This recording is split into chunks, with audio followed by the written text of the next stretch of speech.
ತಂದೆಯಾಗಿರ್ತಕ್ಕಂತ ಮಂಟೆ ಸ್ವಾಮಿ ಸಿದ್ದಪ್ಪಾಜಿ ಅವರನ್ನ ಬಾರಪ್ಪ ಕಂದ ಅಂತೇಳಿ ಕೂಗಿದ ತಕ್ಷಣ ಗುರುಗಳು ಕೂಗ್ತಾ ಇದ್ದಾರಂತೇಳಿ ಸಿದ್ದಪ್ಪಾಜಿ ಓಡೋಡಿ ಕುರ್ಬೇಗೌಡ್ರ ಮನೆ. ಆ ಕುರ್ಬೇಗೌಡ್ರ ಮನೆ 16 ಅಂಗಳ ತೊಟ್ಟಿ ಹಟ್ಟಿಯೊಳಗೆ ಕುಳಿತಿರ್ತಕ್ಕಂತ ಪರಂ ಜ್ಯೋತಿ ಮಂಟೆ ಸ್ವಾಮಿ ಅವರ ಪಾದ ಸಣ್ಣಗಳಿಗೆ ಕರೆತ್ತಿ ಕೈ ಮುಗಿದು ಶಿರಬಾಗಿ ಶರಣಾದ್ರಂತೆ. ಗುರುದೇವ, ನನ್ನನ್ನು ಯಾತಕ್ಕೋಸ್ಕರ ತಾವು ಬರಮಾಡಿದ್ರಿ ಬುದ್ಧಿ? ಸಿದ್ದಪ್ಪಾಜಿ, ನಿನ್ನ ಬರಮಾಡಿ ವಿಚಾರ ಹೇಳ್ಬೇಕೇನೋ?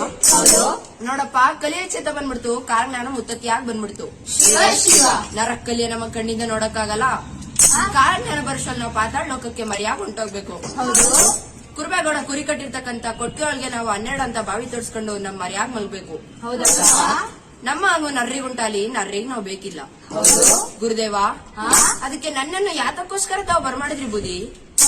ಸಿದ್ದಪ್ಪಾಜಿ, ನಿನ್ನ ಬರಮಾಡ ವಿಚಾರ ಯಾತಕ್ಕೋಸ್ಕರ ಗೊತ್ತೇನೋ? ಹೇಳಿ.